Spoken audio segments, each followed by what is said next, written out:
give us a go for the live stream. Because they have to set it up on Facebook and YouTube and stuff. So, a picture for me. Yeah.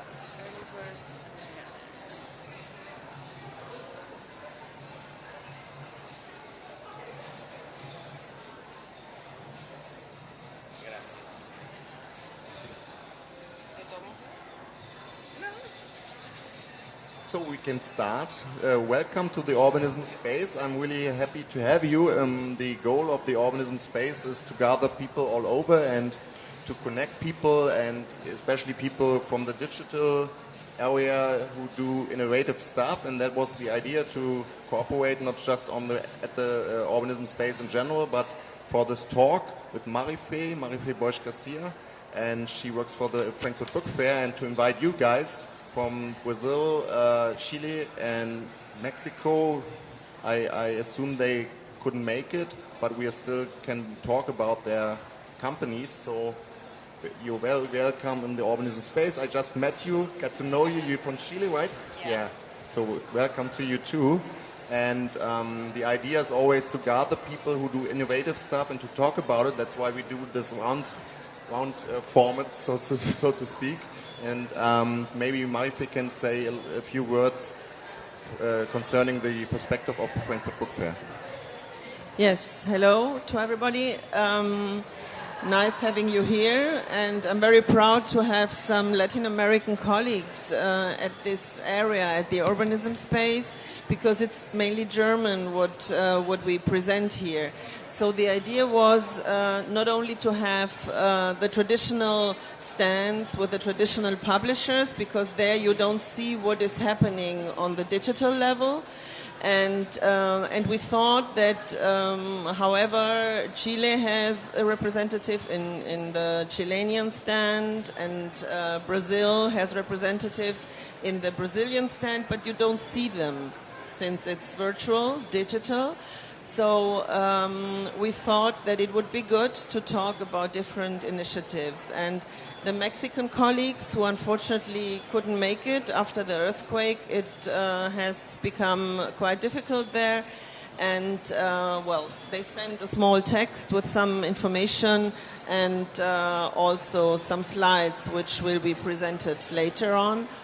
And what is interesting for me as representative of the Frankfurt Book Fair is that we, of course, support everything what has to do with innovation, with not only digital, but with everything which is innovative in business models, but also within companies and so on. New profiles. We need nowadays in companies to make our job better and not to leave the space to other people who come in and who do not really belong to the publishing community, and well, to try to connect people and to connect the traditional publishers with new innovative possibilities coming from startups or coming from other industries, which may help to develop and to maintain the publishing company as important as it is. And in the end of everything, what we need is more readers, more however and wherever and whenever, but more readers in any case, in order to get our content delivered to these people. And yeah, I think that the colleagues who are here, they have very interesting projects to promote and to show, to explain. And yeah, this will be a good exchange. And we will talk about it, and you will have the opportunity to do a little presentation. But maybe, Marife, you could also say a few words about the work the Frankfurt Book Fair does internationally, because I guess many people don't even know it, because they always see the big book fair in Germany, but you do business development in Southern Europe, in Latin America, and what's the goal of the Frankfurt Book Fair to be active there, and what kind of work do you do there to connect international publishing? Yeah, well, what we do is we try to transfer the experience Frankfurt, so being here, connected with people, getting to know other business models and so on. We like to transmit this to countries abroad. And we have been doing conferences, workshops, and things like that in other countries. My colleagues in other regions, myself in Latin America, some years in Brazil, where we are most active. We have a company there called Meta Books. We have launched the Brazilian books in print this year, which is working very well. And all this issue called metadata was not very important during lots of years, and now there is an awareness that metadata are important and so on, so it's good for this project, for example. But other things we do is this year we did in Mexico, where we had the German-Mexican Cultural Year. We organized a summit, a 2-day summit, together with Urbanism. And we had the focus innovation, and we presented speakers from Germany who talked about innovative projects or innovation in companies or storytelling things, how the Publishers Association here in Germany is investing in startups also, is pushing startups with a project called Content Shift.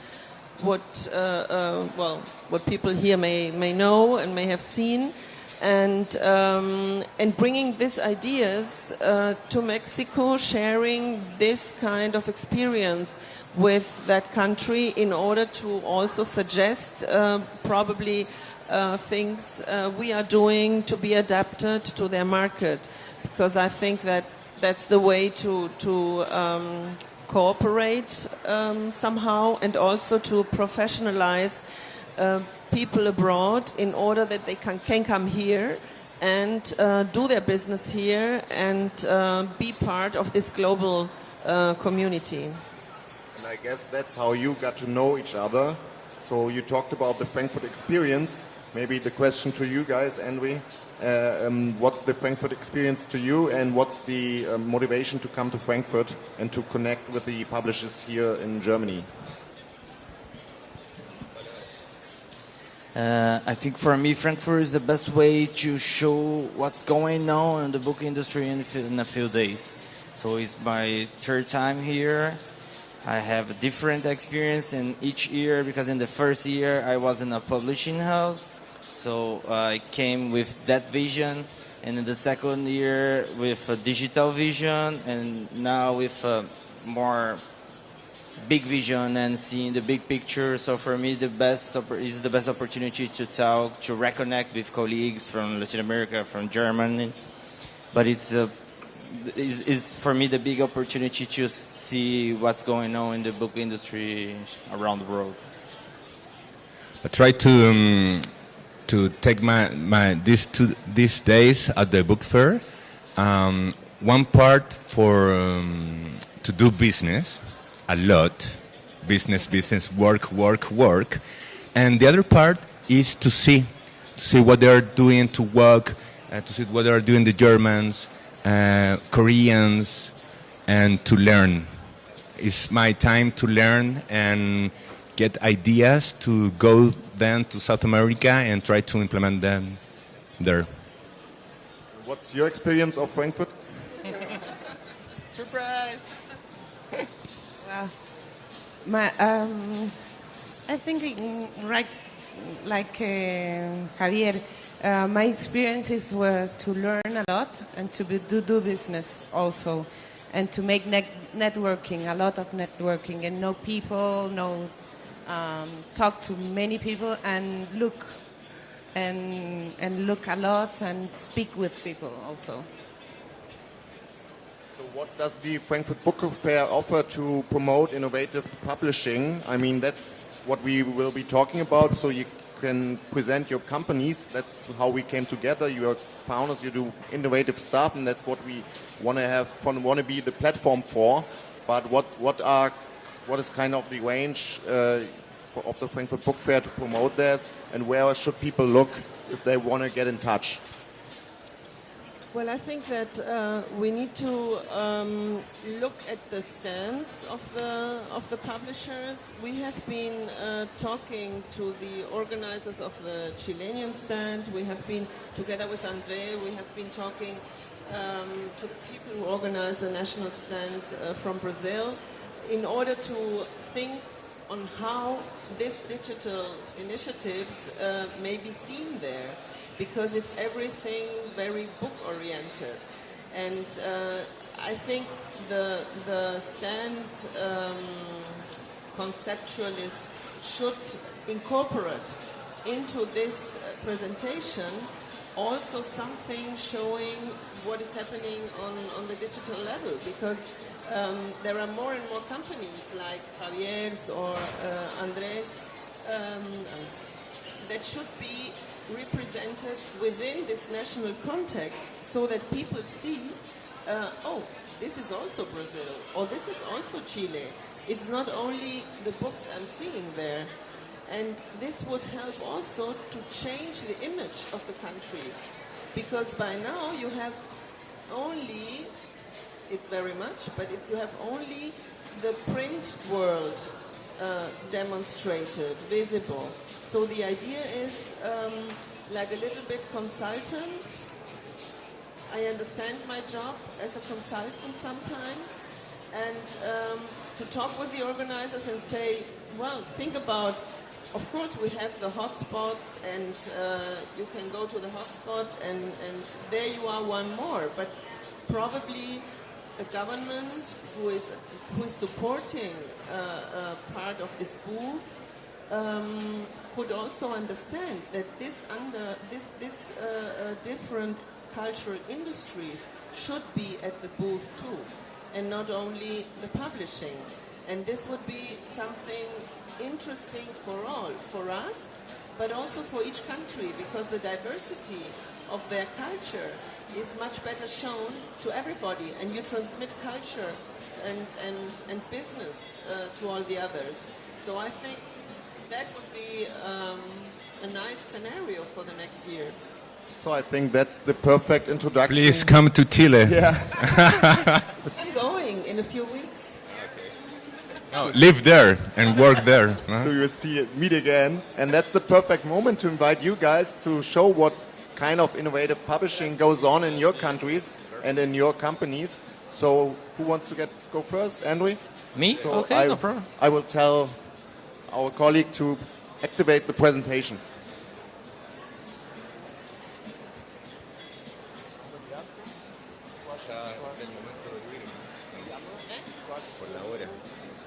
Sí, sería el momento de Hay que ir en Sí, yo- ahora. Vale, me siento ahí como que voy a mirar. Sí. Hablamos después.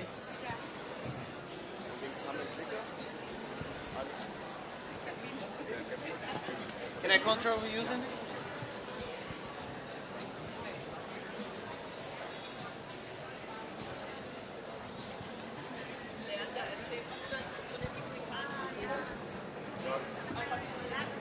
Let me put this here.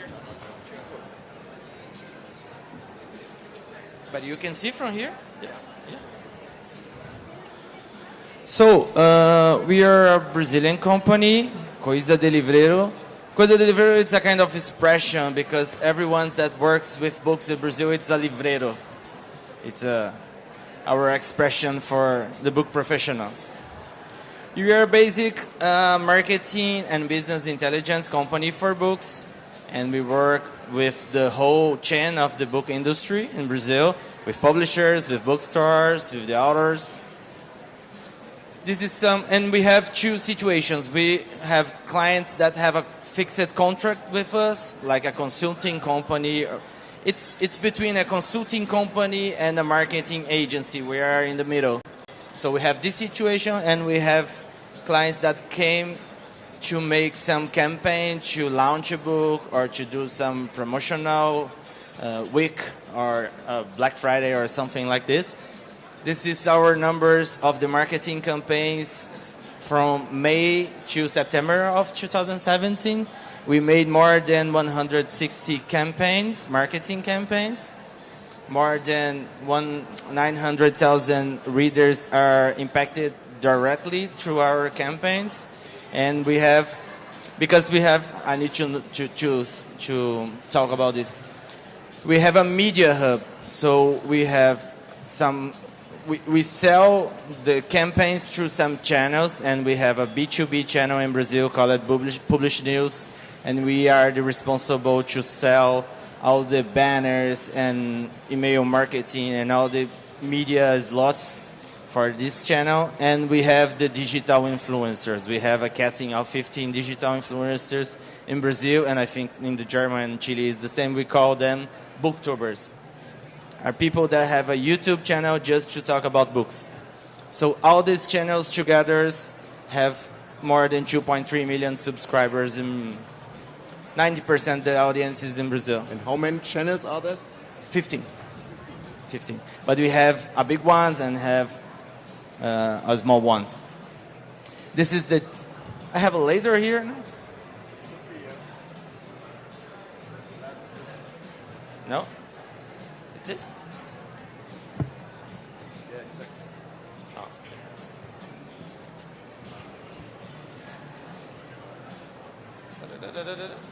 Might not show it on the screen because it absorbs the light. So, Publish News is the most important channel for the market to know about the news. Publish News have the bestseller list in Brazil. So, this is our B2B channel. Scoop, it's a Brazilian company. It's a kind of Goodreads, have the same business model and have more than 4 million users in Brazil. Todachin, it's a brand, have a beginning since 20 years ago with a magazine for teenagers. And nowadays it's a brand with website and a lot of digital actions. And Book for You, it's an early stage application. We are beginning the operation of this application with the guys of Book for You. And this is some of the biggest booktubers. So just to do an example, Carol Moreira, it's a channel, it's a girl, and she works a lot with movies, with Warner Channel and this kind of clients. She have nowadays more than 400,000 subscribers in the channel. It's a big channel in Brazil when we are talking about culture and books. And this is our channels also, booktubers. This is some of our clients. So we work with the bookstores, we work with the publishers. We also work with studios of movies. We work with the Brazilian Book Chamber, is the main entity of books in Brazil. And we work also with the international publishers like Planeta, HarperCollins. This is some examples of campaigns, because for us, every campaign begins on YouTube. And we have, of course, Instagram, Facebook, but every campaign begins on YouTube. This is a bookseller campaign. It's a bookseller called Saraiva, is the biggest one in Brazil, have more than 100 physical stores in Brazil. This is an action for Kindle Unlimited to bring more subscribers for the service. This is the new book for John Green that had launched 3 days ago. This is the latest book of Paula Hawkins. I don't know the name in English. It's In a Deep Water or something like this. So it's just to show you some examples of the YouTube campaigns. This is the upcoming campaigns. This is the award of Amazon for the self-published authors in Brazil, because we have a lot of authors in KDP. KDP is the name in Germany also, yes. And this is the book of John Green. This is a Mindhunter. It's a new book that is already a series on Netflix. And this is a young adult book that is in the New York bestseller list like 3 months directly. It's a huge success in US. And this is another detail. We are associate partner of Microsoft, so we use the whole applications of Microsoft in our company, and we sell this for publishers and booksellers also, because we believe in these solutions. And to be quick, every marketing campaign for us begins with two questions. What is the content? What is the book? What is the issue? And to whom? What is the audience? What we need to acquire with this campaign? So we do a big research because we have that DNA of a consulting company. So we are not just a media seller. We do all this research for the clients for each campaign. So we have some keywords, some education level, gender, age, region, the brands that could be fit with this content and this book. This is the channel that we are the mailing channel for us to work with these campaigns. It's the social media inside of the clients, the e-commerce and the physical bookstores, because in Brazil, 30% of the wholesales are through an e-commerce like Amazon or even Saraiva, that is the biggest one, and other bookstores. The influencers, booktubers, and bloggers, you have not so much bloggers in Brazil. That is a big one. We have a lot of bloggers, of course, but the big ones is on YouTube. And we also use the regional social networks like Scoop. A kind of example too. This is an interesting campaign. It's a campaign that we made on Wattpad, because we have a network of authors in Wattpad to make some sponsored content. This guy is the ambassador for Wattpad in Brazil. He has more than 1.5 million readers in the profile. It's a big profile, and she is a young adult author that launched that book, and we made that campaign through the Wattpad. This is a YouTube campaign for a book, international book called, in English I think is The Three Dark Crown or something like this. And this is a campaign for the Father's Day for Saraiva, the bookseller. And this is one of our influencers, and she was a kid with her father, and the text tell about the relation between her and her father and how is important the Father's Day, and you can buy a book to give a present. So this is our concept about influencers. Influencers have the power to affect purchase decisions because of their real or perceived authority, knowledge, position, or relationship. When you talk about influencers, it's always about trust, it's always about credibility. The audience needs to like the channel, like the influencers. It's not just a media or an advertising without the context. This is a Scoop, and this is an interesting case. This is a book for one of our clients, and you can put your book on the platform, and you can, when you are a reader, you can put the book in some bookshelves. And one of the bookshelves is I Want to Read. So 1 month after that the book had launched, we became to the book page and have 769 people that market the book as I Want to Read. So we send an email marketing to these people and talking like, you want to read the book? Here's a discount voucher to buy this book directly from in a bookstore, and works very well. And for publishers in the Scoop, you have analytics. You can know the readers, how your audience and your clients. And this is our definition for what is reading social networks. Bring book lovers together in one place where they can share book reviews, current readers, join discussion groups, etc., etc. And this is not our core business, but we do this sometimes in the year. These pictures with beers is in a book fair in Brazil that's called Flip. It's an international literary party. So we made this. We made a house with some events like this, and with signing, with authors, with graphic novel events and something like this. And this one, it's in the book fair, because in Brazil we have a different book fair. We have a book fair for readers and business together. It's 10 days, 700,000 people.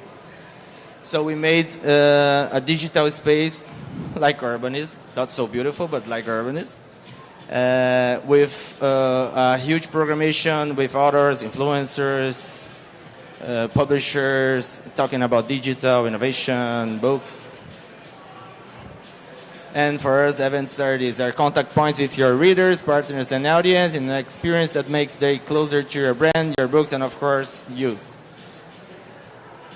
And every campaign ends with analysis, report, return over investment, because we believe a lot in data and business intelligence and graphics and numbers. So we can track all the campaign, we can deliver some reports and numbers and analysis. And this is it. Well, thank you so much for this Thanks. insight. And we can discuss it later, I guess. Yes, of course. And Sure. Javier, you might want to go next, and then we can discuss what you all talked about, because Okay. I find it very interesting, especially the aspect of the booktubers and influencers, because the figures you told us, we don't have them in Germany. Okay. In Germany, if you have a booktuber who has like 5,000 subscribers, it's considered big. Okay. Okay. It's quite different. Kind of different, yeah. So feel free to go next. I'm just... Hello, my name is Javier Sepúlveda. I'm a civil engineer with a Master of Global Management.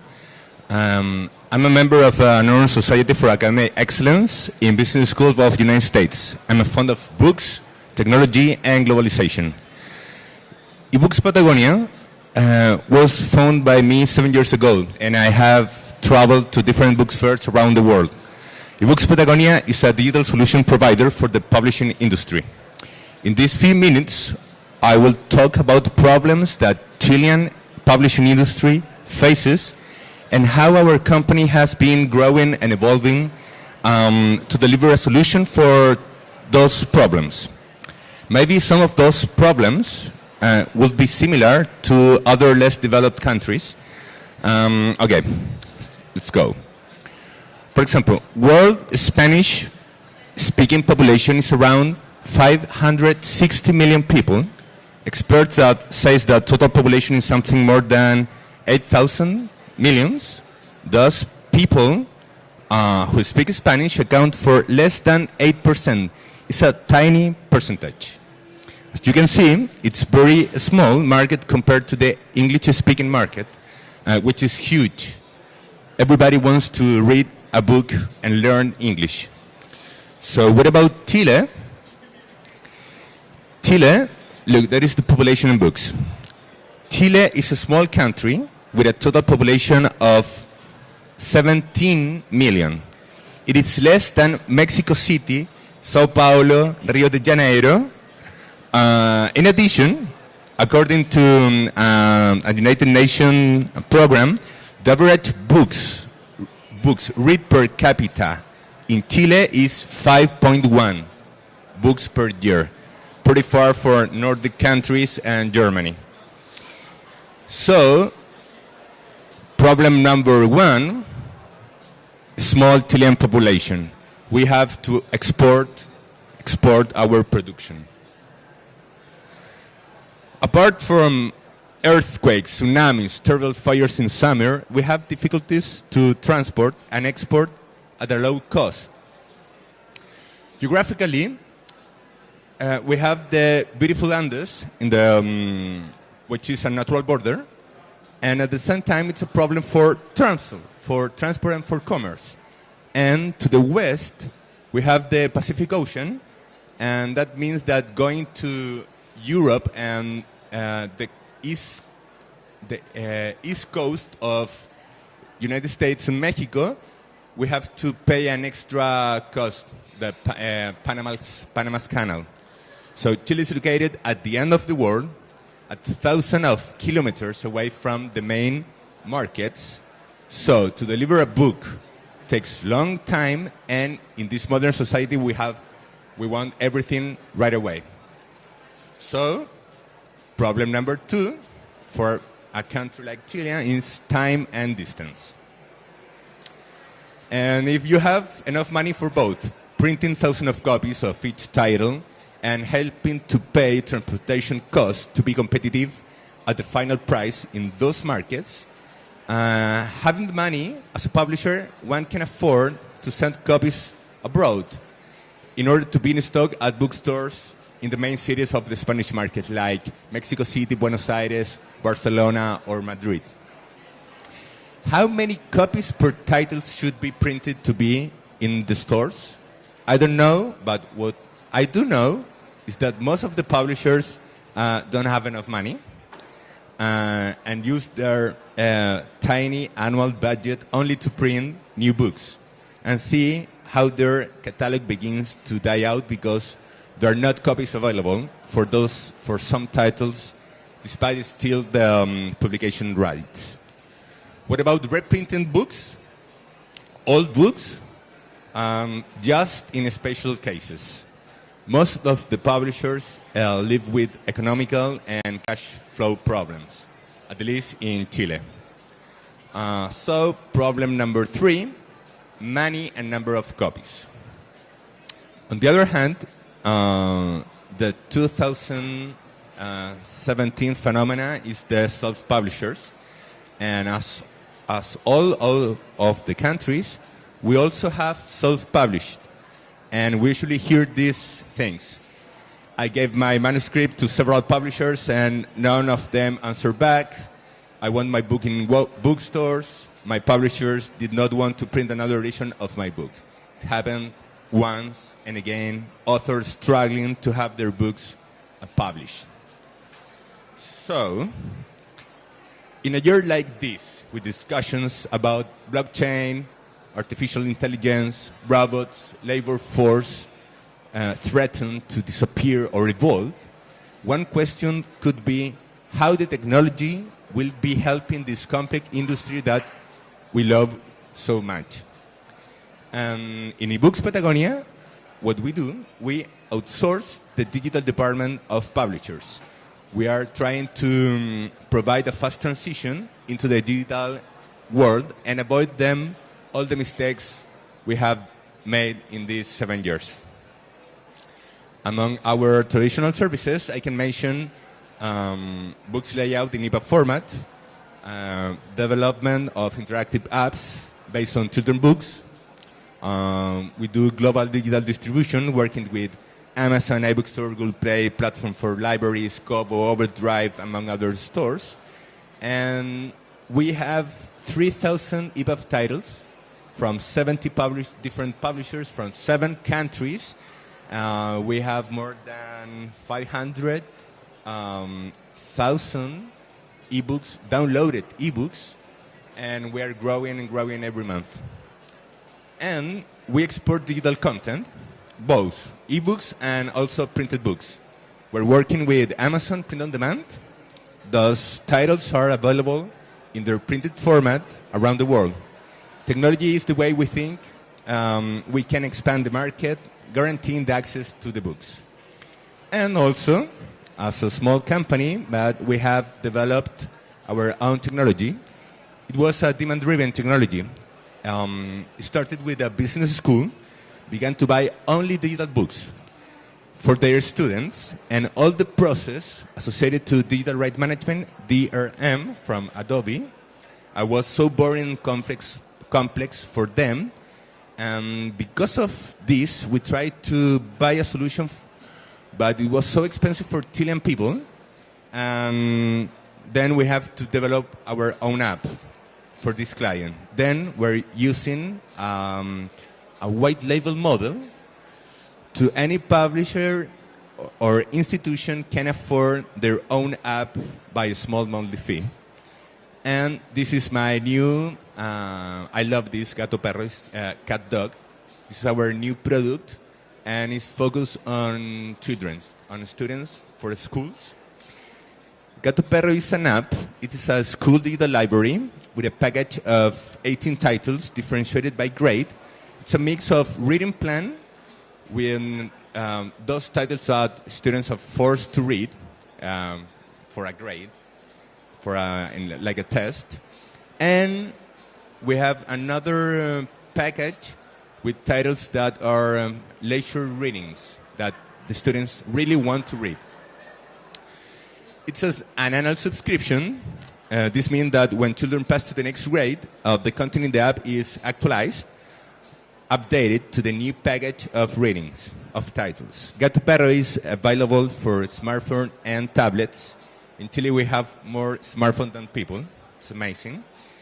And each student has their own user and password.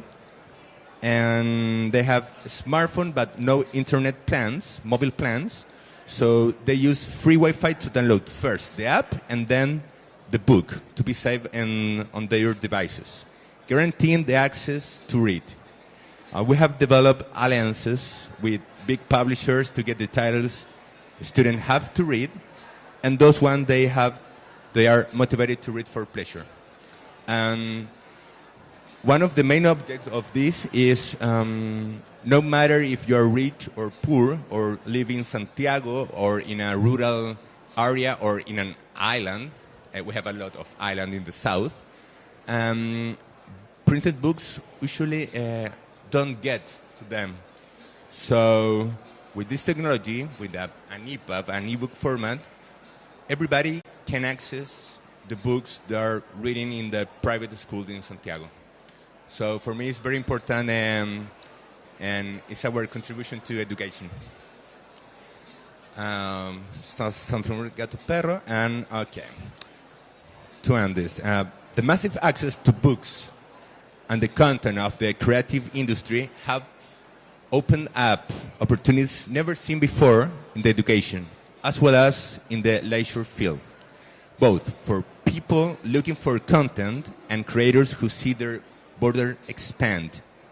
The publishing industry is a conservative, very conservative, most if you are Chilean, and for years they have seen digital books as a threat and not as a complement, hindering formats and business models rather than promote and making ebooks accessible to all.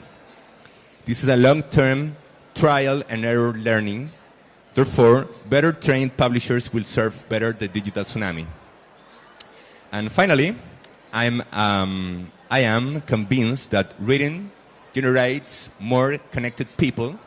It also encourages creativity and the questioning of things.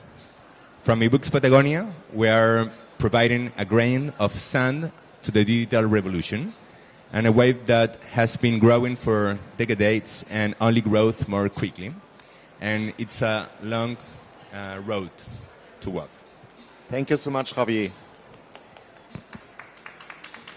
It's really interesting. And if you, what would you say? What's your vision? Where you want to go in 5 years? Is it mainly about access to make books available, to promote cultural development through that? Where you want to go with the company? With our company growing,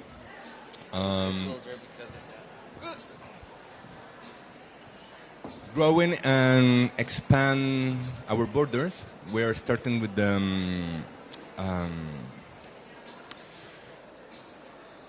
in Chile. We have just a few publishers that have their new books in two formats, in print, in ebook, just a few. And last week I have been in Argentina, in Buenos Aires, for the some kind of a government promoting the creative industry, and I gave them a talk about digital tsunami. And talking with publishers is almost the same. Just a few publishers have their own catalog in EPUB format. And talking with Andre a few minutes before Urbanism, he told me that it was more than 50%. Yes, I don't know the exact number, but it's a huge number of publishers in Brazil that haven't at least one ebook on the catalog. Have nothing. So in the next few years, we are trying to go to the publishers and provide them a jump to the digital world. So that is our first step, and try to export. We are exporters. We export a lot. Our main markets are in Mexico, Spain, United States. So it's a long way. So you might do also some consulting. I mean, in Germany we got like distributors like Bookwire, for example. Yes, I know. And others like Readbox, and they started early on working closely together with the publishers to help Even the conversion promote and- their internal processes, because the question is, why don't they have like the ebook versions of the books? I have an idea about Yeah, that. okay. Most of them are small companies, or also the big ones. They have so much work to do, and they have done time to think or to do anything else. So they go straight forward to the same business that they are doing from several or decades or several years, and there are no space to innovation. So we're trying to Yes, go in there. Brazil, the big publishers have like one or and maximum two people to take care about ebooks. But you do the whole thing. You do the conversion, to put the metadata in the system, to promote, to sell, to send the report to others. It's a lot of work, and for one people or for two people. I mean, having the content available is kind of the foundation. But when we talk about access to content, we're talking also about visibility, and that's what I found really interesting concerning the Brazilian market, is that you have booktubers who are that big, you know. Yes. And I wanted to ask you, what do they do? What kind of content do they do? Do they talk about books still mainly, or how does it come they got so big numbers? We have some formats. We have very traditional. It's not the right word, because we have this market like since 5 years ago. But we have some formats for the videos. We have one. It's called book haul.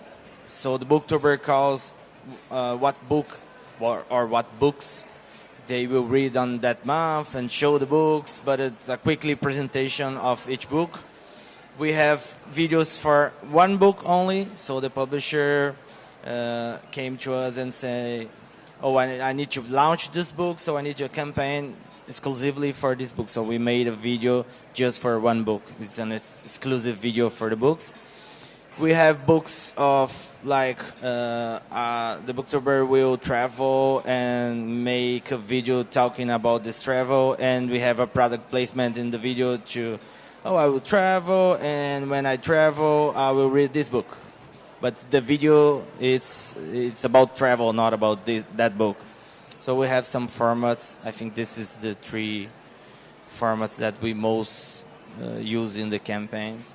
So that's what I find interesting, because in Germany you have like big influencers on Instagram or YouTube. They are mainly talking about general topics, and what's called booktubers in Germany is mainly about, oh, I read this book and it's about this and that and I liked it or not. And I think that's part of the reason why they don't get that big, you know, because I mean, many people are interested in books, but if your topic is just reading the book, you're not talking about the actual content, yeah. Yes. So that would But be... we have at least 3 or 4 channels that it's exclusive for books with more than 100,000 subscribers in Brazil. And the channel only talk about books in the whole formats, but only talk about books. Tell us about Wattpad. Wattpad. You are doing placement. Yes, Wattpad, it's a Canadian company. It's a kind of social media for authors and readers. You can publish your books chapter by chapter, or you can publish your entire book in the platform. And if you are a reader, you can comment in the book. You can share. You can like. You do a lot of things. And in Brazil, we have 1.8 million users of Wattpad. And we have one of our influencers is the Brazilian ambassador of Wattpad. It's a guy with 23 or 24 years. and he have already 1.5 million readings on the Wattpad profile, and we are beginning now a network of authors in Wattpad, of influencers, because in Wattpad the authors is also the influencers. So we have a network with 10 authors to make some sponsored content for publishers, for authors, for booksellers, and different of YouTube, of course. It's a text campaign, but you can put a video, you can upload an image, you can put a link for buying the book. So Wattpad, it's a crazy thing. In Philippines, and Philippines is a small country, Wattpad have a TV channel. Yeah, I know. And they made some series and some movies directly Based from on the content that teenagers want. Yeah. They know what are reading and what the content they want to see in the TV. Yes. Kind of like Netflix. They analyze Yes, the it's a kind of preferences Netflix. and then Yes, they do yes. House of Cards Yes, yes. for books. Yes. I talked to Andrea about Wattpad because when I go to schools in Chile, there is a gap between the teachers and the students. Yes. It's amazing, and I always to know if the students are enjoy reading or not. I always ask, who has Wattpad on their mobiles? Everyone. Just a small percentage of them write on Wattpad. And the teachers don't know what is Wattpad. And the publishers don't know also. So it's amazing all these happenings, all these things are happening this year. We have like lots of fan fiction then too on Wattpad? Yes, of course. Yeah, we have a lot of fan fictions. But I think the most interesting phenomenon in Brazil, and I think this is a global phenomenon, the YA authors are becoming a lifestyle. It's not just an author. It's a lifestyle about content, about using the digital universe. So in the book fair in Brazil, we had a book fair last month, and we have like a backstage of authors, and you enter in the backstage and could be a rock festival backstage because it's a lot of teenagers, the authors. It's a lot of teenagers with tattoo, with colored hair. This is really changing the. What does it mean, lifestyle? It's like cool to be an author? It's cool to be an author. It's cool to read books, physical books, not just digital, but physical books.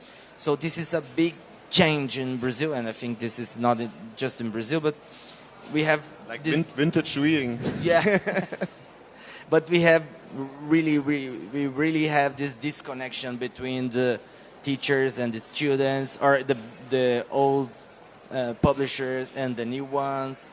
And what we are trying is to put the people in the same page and use this digital universe to promote books, to sell more books, and independent if it's digital books or physical books. We slowly have to come to an end, but I would also like to ask you, how do you today use data to promote your business? Because you also already talked about that you do lots of analysis, but you do too. How do you use data to analyze the success of your distribution, and how do you then again use it to promote your offerings? Mostly of our use of data is to recognize what are the titles that are moving faster or sold more than others, and that rule of 20% makes the 80% of the sales. It's amazing. It's applicable for. It's used for all. So we can we analyze which publishers and which titles. Then we can do campaigns about them. And with the students, with Gato Perro, this is the school digital library, we have to see what are the titles that students really want to read, and then encourage to have more of that kind of titles. Because in this gap that we were talking about, They are the reading plan that the forced to read. There are titles that are for there are, I don't know, 200 years. They are public domain, but students don't want to read that. So we are trying to change the reading plan of the school. Do you use data? We use data for us to analyze the channels, the growing of the channel, what you need to do to boost some channels, to improve the content, and we use data to report the campaign to the clients, how we can track how many sales that campaign made, how many viewers, how many likes, the comments, and we bring all this together and send a report to the clients. And that's pretty interesting because we now have to come to an end, but the next session is all about big data, and Andreas Weigand is coming. He used to be the chief scientist of Amazon, so we can prolong this topic.